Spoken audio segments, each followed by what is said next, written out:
पश्चिम Bengal BJP के प्रमुख दिलीप घोष ने प्रदेश की सीएम ममता बनर्जी की तारीफ की। उन्होंने ये कहकर अपनी पार्टी में असहज स्थिति पैदा कर दी है कि तृणमूल कांग्रेस सुप्रीमो ममता बनर्जी देश की पहली बंगाली प्रधानमंत्री बनने की उनमें अच्छी संभावनाएं हैं। ममता बनर्जी को जन्मदिन की शुभकामनाएं देते हुए दिलीप घोष ने कहा कि अगर किसी बंगाली के पीएम बनने की संभावनाएं हैं तो उनमें वही एक है। क्या कहा दिलीप घोष ने, आपको सुनाते हैं।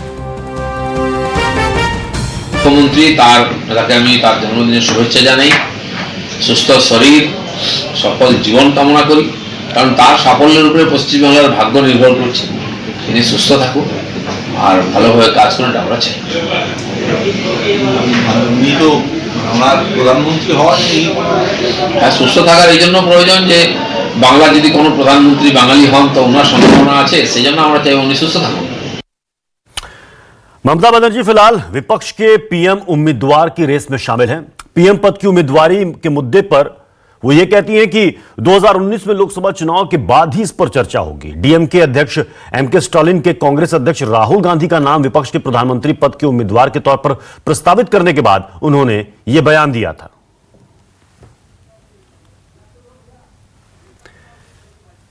बीजेपी नेता, बीजेपी बंगाल के अध्यक्ष दिलीप घोष एक तरफ ममता बनर्जी के पीएम उम्मीदवारी पर कहते हैं कि उनमें पूरी संभावनाएं हैं, तो दूसरी तरफ एमके स्टालिन जिन्होंने राहुल गांधी को विपक्ष की तरफ से पीएम उम्मीदवार की बात कही थी, उस पर ममता बनर्जी ने कहा कि इस पर चर्चा बाद में होगी। यानी जो महागठबंधन है उसमें नेतृत्व कौन करेगा, लीडर कौन होगा, चेहरा कौन होगा, पीएम का उम्मीदवार कौन होगा, इसको लेकर तस्वीर अभी भी साफ नहीं है। और सबसे असहज स्थिति बीजेपी के लिए, क्योंकि बंगाल बीजेपी के अध्यक्ष ने ममता बनर्जी के पीएम उम्मीदवारी की बात कही है। उन्होंने कहा कि ममता बनर्जी में पूरी संभावना है। दरअसल जन्मदिन में शुभकामनाएं दे रहे थे ममता बनर्जी को दिलीप घोष, इसी दौरान उन्होंने कहा। और साथ मनीष कुमार हमारे संवाददाता इस वक्त जुड़ चुके हैं। मनीष, वाकई में बड़ी असहज स्थिति है, किसी भी पार्टी के लिए हो जाएगी, चाहे वो कांग्रेस से या बीजेपी की हो, कि अगर आप अपने विपक्ष के किसी नेता को आप पीएम पद के उम्मीदवार के तौर पर आप प्रोजेक्ट करते हैं या कहते हैं कि उनमें पूरी संभावना है। एक तरह का अमित शाह बंगाल में बीजेपी को मजबूत करने की कोशिश कर रहे हैं, दिलीप घोष ने क्या कर दिया? बिल्कुल, और ये बहुत ही हैरान करने वाला बयान है प्रत्युष, क्योंकि आप देखिए अभी हाल ही में जो प्रधानमंत्री का इंटरव्यू हुआ था उसमें किस तरीके से बीजेपी कार्यकर्ताओं पर लगातार हमले हो रहे हैं बंगाल में। बंगाल की लड़ाई को लेकर कल अमित शाह ने त्रिपुरा में कहा कि 20 से ज़्यादा लोकसभा की सीटें जीतने की संभावना बंगाल में वो रखते हैं, उनका टारगेट है।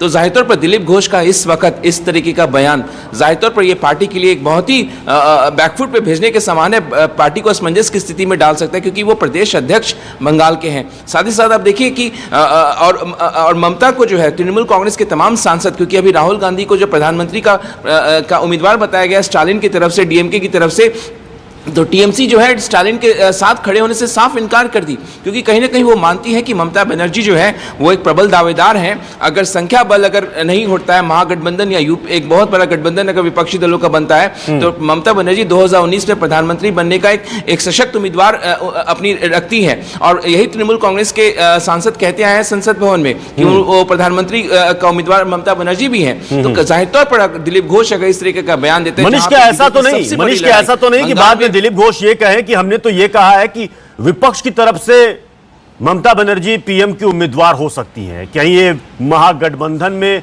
फूट डालने की कोशिश तो नहीं है, या ये मैसेज देने की कोशिश तो नहीं है कि देखिए विपक्ष के पास सिर्फ राहुल गांधी चेहरा नहीं है, बहुत सारे चेहरे हैं? लेकिन दिलीप घोष जो भी सफाई देंगे, लेकिन पश्चिम बंगाल में तृणमूल कांग्रेस तो ये कह के जाएगी जनता के बीच में कि बीजेपी भी मानती है कि ममता बनर्जी एक सशक्त उम्मीदवार है प्रधानमंत्री बनने के तौर पर, मोदी का को टक्कर दे सकती है, मोदी का रिप्लेसमेंट हो सकती है। तो ये कहेगी तृणमूल कांग्रेस, और जनता के बीच क्या संदेश जाएगा? जनता के बीच एक असमंजस का माहौल बनेगा। बीजेपी जो लगातार मेहनत करी है पश्चिम बंगाल में, उसके खिलाफ उसके लोग ममता के साथ खड़े नजर आएंगे लोकसभा चुनाव में। तो जाहिर तौर पर दिलीप घोष का बयान पार्टी आलाकमान एक बहुत ही इसको कड़े तरीके से लेगा, क्योंकि उसके लिए एक बहुत ही असहज स्थिति इस बयान ने पैदा की। शायद दिलीप घोष से इस पर सवाल जवाब भी किए जाए पार्टी की तरफ से कि आपने ऐसा बयान क्यों दिया।